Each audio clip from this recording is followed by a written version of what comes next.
أهلا وسهلا بكم طلاب الثاني المتوسط في موضوع جديد من مادة القواعد اللغة العربية للصف الثاني، وهو أول مواضيع راح نتناوله اليوم في درسنا علامات الإعراب الأصلية والفرعية، ونفرق بين العلامات الأصلية والعلامات الفرعية. لكن قبل ما نتعرف على العلامات الإعراب الأصلية والفرعية راح نفرق بين المبني والمعرب. المبني كيف نعرف المبني؟ المبني هو الذي يبقى على حركة واحدة لا يتغير، هو الذي يلازم حالة واحدة لا تتغير، حركة واحدة لا تتغير. مثلا الفتحة، نلاحظ أن الفتحة تكون في جميع الحالات. مثلا هذا المثال: رأيت هذه البنت. نلاحظ أن كلمة هذه هنا مبنية لأن الحركة تكون على الفتحة. ونلاحظ في الجملة الثانية: سلمت على هذه البنت، أيضا هنا الحركة لم تتغير وهي الفتحة. إذن الاسم المبني هو الذي يلازم حالة واحدة لا تتغير، والمبني يكون في أسماء الإشارة، الأسماء الموصولة، الضمائر وغيرها. هذا كل ما يتعلق بالاسم المبني. الاسم المعرب كيف نعرف هو معرب؟ هو المعرب هو الذي تتغير حركته بتغير موقعه الإعرابي. إذن الاسم المعرب هو الذي تتغير حركته بتغير موقعه الإعرابي. مثل ذهب محمد، نلاحظ كلمة محمد هنا مرفوعة بالضمة. ورأيت محمدا، نلاحظ هنا محمدا بالتنوين الفتح. وسلمت على محمد، نلاحظ هنا حركته تنوين الكسر. إذن تغيرت حركته الإعرابية بتغير موقعه الإعرابي، فنطلق على هذا المعرب. المبني لا تتغير حركته، تبقى حركة واحدة، والمعرب تتغير حركته الإعرابية. ننتقل إلى درسنا اليوم: علامات الإعراب الأصلية. إذن أول علامة من علامة الإعراب هي الضمة. تعد الضمة والكسرة والفتحة من علامات الإعراب الأصلية. إذن الضمة تكون علامة إعراب الاسم المفرد وجمع التكسير وجمع مؤنث سالم. لنأخذ مثال: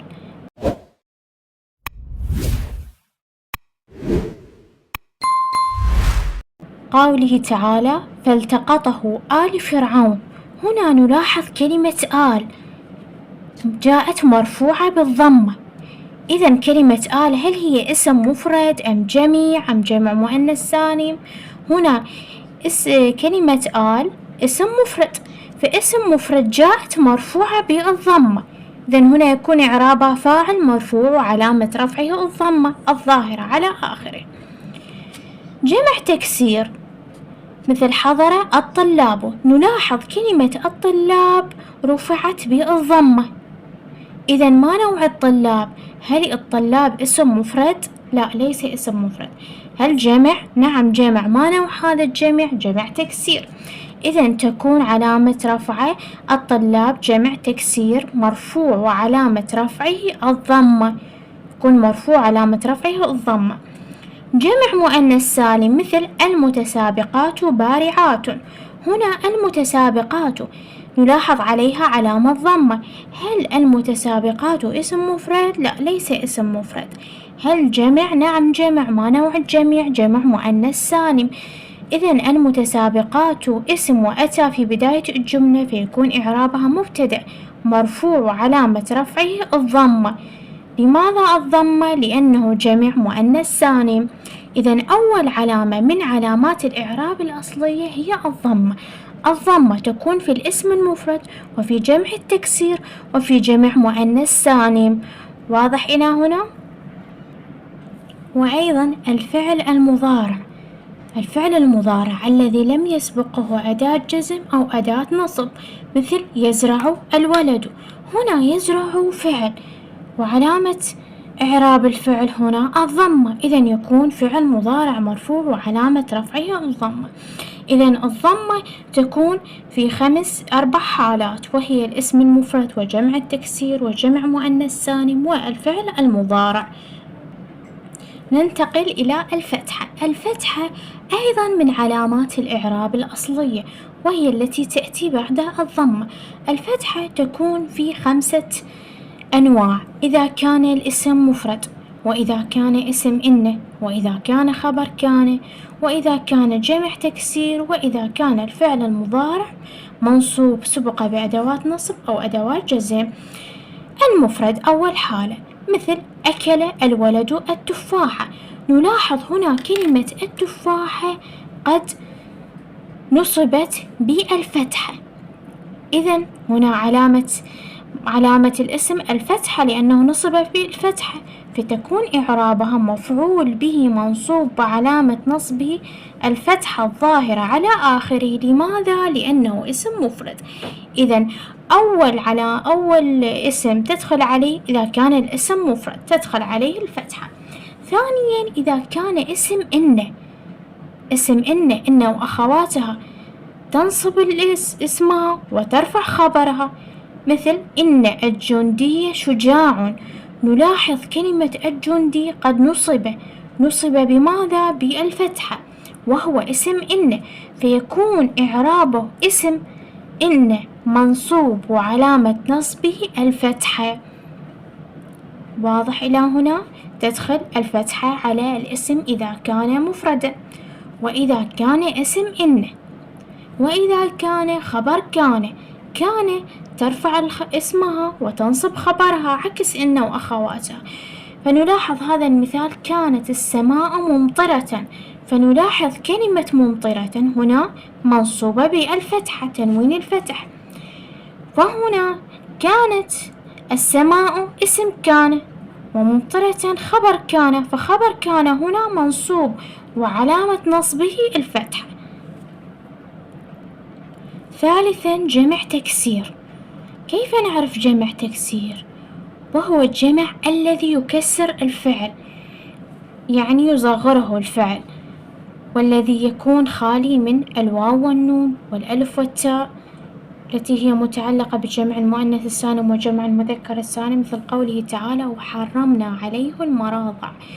فهنا كلمة المراضع جمع تكسير، هنا كلمة المراضع جمع تكسير، فجمع التكسير ينصب وعلامة نصبه الفتحة، فيكون هنا منصوب وعلامة نصبه الفتحة.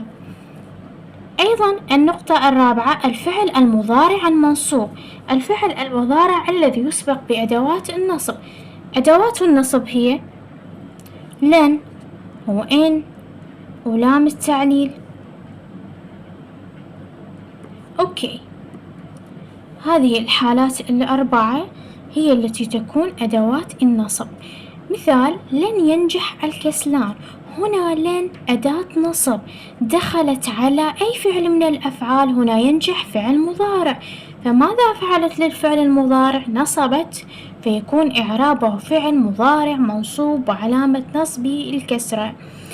إذن العلامات الإعراب الأصلية هي الضمة إذا كان اسم مفرد، وإذا كان جمع تكسير، وإذا كان جمع مؤنث سالم، وإذا كان فعل مضارع. هذه في حالة إذا كانت الضمة. أما إذا كانت الفتحة أيضا إذا كان اسم مفرد، وإذا كان اسم إن وخبر كان وجمع تكسير والفعل المضارع. واضح إلى هنا؟ نأتي إلى ثالث نوع من علامات الإعراب الأصلية، الكسرة. هنا الكسرة هل تختص بالأسماء والأفعال أم تختص بالأسماء فقط؟ الكسرة تختص بالأسماء. لماذا؟ لأن الأفعال لا تجر، هنا حروف الجر تدخل على الأسماء لا تدخل على الأفعال، مثل قوله تعالى: وأوحينا إلى أم موسى. هنا إلى حرف جر، أم اسم مجرور، اسم مجرور وعلامة جره الكسرة. إذن الكسرة تختص بالأسماء وحدها، لا تختص بالأفعال، لأن حروف الجر تدخل فقط على الأسماء.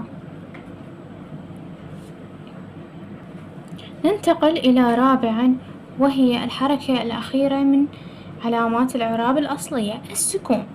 تكون السكون في الفعل المضارع المجزوم. السكون تكون علامة إعراب الفعل الماضي المجزوم، وهو الذي تدخل عليه مثل لا تهمل واجبك، فهنا لا أداة جزم.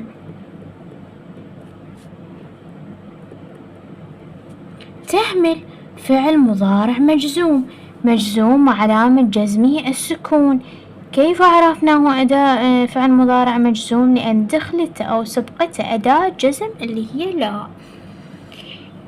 ننتقل إلى ثانيا علامات الإعراب الفرعية. هنا علامات، تعرفنا على علامات الإعراب الأصلية.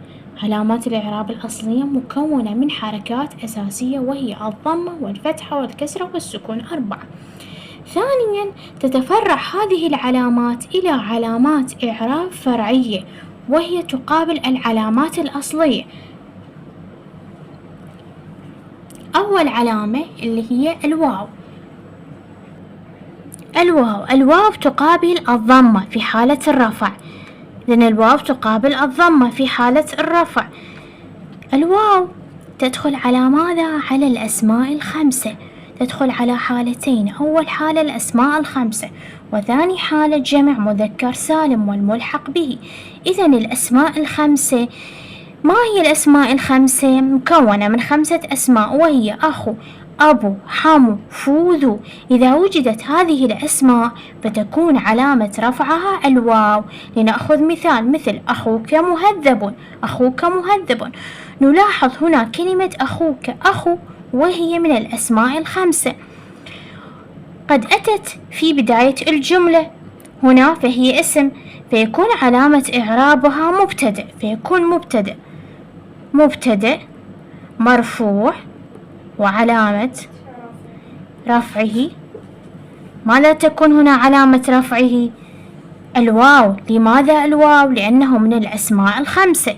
إذن الواو تدخل على الأسماء الخمسة فتكون علامة إعرابها. واضح إلى هنا؟ ثاني حالة جمع مذكر سالم والملحق به. جمع المذكر السالم هو الذي يكون يدل على جموع، فيكون في نهايته واو ونون. الملحق به يكون مشابه له، مثل حضر المعلمون الاجتماع. هنا حضر فعل، المعلمون فاعل، فيكون فاعل مرفوع وعلامة رفعه، فاعل مرفوع علامة رفعه. ماذا تكون علامة رفعه؟ الضمة. لماذا الضمة؟ لأنه جمع مذكر سالم. إذن الواو تدخل على الأسماء الخمسة، وهي أخو، أبو، حمو، فو، ذو، وتدخل على جمع مذكر سالم والملحق به، أي المشابه بجمع المذكر السالم. واضح إلى هنا؟ ننتقل إلى ثاني علامة من علامات الإعراب الفرعية، الألف. الألف تكون علامة رفع المثنى والملحق به. الألف تدخل على المثنى والملحق بالمثنى، أي المشابه بالمثنى. الألف تقابل أي علامة من علامات الإعراب الأصلية؟ الفتحة. تقابل علامة الإعراب الأصلية الفتحة، مثل القصتان لطيفتان. هنا لا نلاحظ كلمة القصتان. القصتان هنا مثنى. كيف عرفناه مثنى؟ الاسم الذي اتصل به ألف ونون فيكون هنا مثنى. إذن القصتان اسم، فيكون إعرابه مبتدأ مرفوع، وعلامة رفعه ماذا يكون علامة رفعه؟ الألف. لماذا؟ لأنه مثنى. إذن الألف تكون علامة رفع المثنى والملحق به. نأتي إلى ثالثا، وهي من العلامات الفرعية، ثبوت النون، وهي علامة فرعية تقابل الضمة. إذن تكون حركة مشابهة للضمة، وتكون لرفع الفعل المضارع للأفعال الخمسة. تكون في الفعل المضارع إذا كان من الأفعال الخمسة. كيف نعرف الأفعال الخمسة وهي الأفعال التي اتصلت بواو الجماعة؟ تعرفتوا عليها في الأول المتوسط. واو الجماعة، ألف الاثنين، ياء المخاطبة. كل فعل اتصل بهذه الضمائر واو الجماعة، ألف الاثنين، ياء المخاطبة يكون من الأفعال الخمسة. مثل وهم لا يشعرون. هنا كلمة لا يشعرون، يشعر فعل مضارع دخلت عليه واو الجماعة وهي من الأفعال الخمسة، ونون هنا النون ثبوت النون، فأصبح هنا فعل من الأفعال الخمسة، فيكون إعرابها فعل مضارع مرفوع وعلامة رفعه ثبوت النون. لماذا ثبوت النون؟ لأنه من الأفعال الخمسة. إذن الأفعال الخمسة كل فعل مضارع اتصلت به واو الجماعة أو ألف الاثنين أو ياء المخاطبة تكون علامة رفعه واو الجماعة ثبوت النون، وثبوت النون تقابل الضمة. واضح إلى هنا؟ ننتقل إلى علامات النصب الفرعية. علامات النصب الفرعية وهي أولا الألف تكون علامة نصب فرعية للأسماء الخمسة. الأسماء الخمسة التي تحدثنا عليها قبل قليل تكون علامة رفعها الواو، وهنا علامة نصبها الألف. مثل إن أباك رجل صالح. هنا كلمة أباك يكون اسم لإن، فإن هنا نصبت اسمها، يعني اسمها يكون منصوب، فيكون اسم إن منصوب بعلامة نصبه الألف. لماذا؟ لأنه من الأسماء الخمسة. ثانيا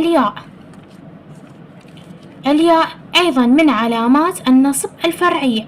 الياء تكون في جمع مذكر سالم والملحق به، يعني تكون علامة نصب لجمع المذكر السالم والملحق به، وتكون للمثنى والملحق به، وتكون لجمع مؤنث سالم. كيف؟ نلاحظ هذه الأمثلة. كانوا خاطئين. هنا هذه الجملة كان تدخل على الجملة فترفع اسمها وتنصب خبرها. وهنا واو ضمير متصل مبني في محل رفع خبر كان. خاطئين خبر كان، فخبر كان يكون منصوب أم مرفوع؟ يكون منصوب، فيكون هنا خبر كان منصوب وعلامة نصبه الياء. لماذا الياء؟ لأنه جمع مذكر سالم، جمع مذكر. إذن الياء تدخل على جمع مذكر سالم، وتدخل ثانيا على المثنى والملحق به. مثل قرأت القصيدتين. هنا القصيدتين معناته قصيدتين اثنين. إذن القصيدتين هنا هل هو مرفوع أم منصوب؟ هنا منصوب، لأن قرأ هنا فعل، والتاء تاء الفاعل، والقصيدتين مفعول به، فيكون إعرابها مفعول به منصوب وعلامة نصبه الياء. لماذا الياء؟ لأنه مثنى. وأيضا تكون علامة نصب لجمع المؤنث السالم، لأن العلامة الأصلية للنصب هي الفتحة.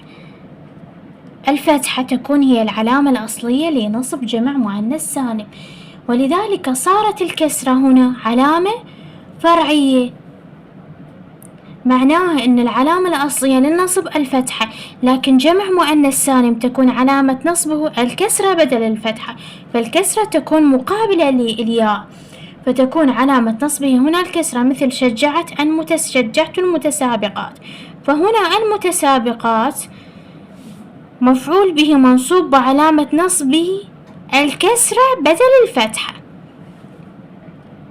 واضح إلى هنا؟ رابعا حذف النون. حذف النون تكون علامة نصب الأفعال الخمسة. إذن الأفعال الخمسة بماذا ترفع؟ بثبوت النون، وتحذف بحذف النون. حذف النون هنا تقابل الفتحة من النصب. مثل يدرس الطلاب لينجحوا. هنا ينجحوا، فيكون إعرابه هنا اللام اللي هي لام التعليل أداة نصب، دخلت على الفعل المضارع ينجح، فيكون إعرابه فعل مضارع منصوب وعلامة نصبه حذف النون. لماذا حذف النون؟ لأنه من الأفعال الخمسة.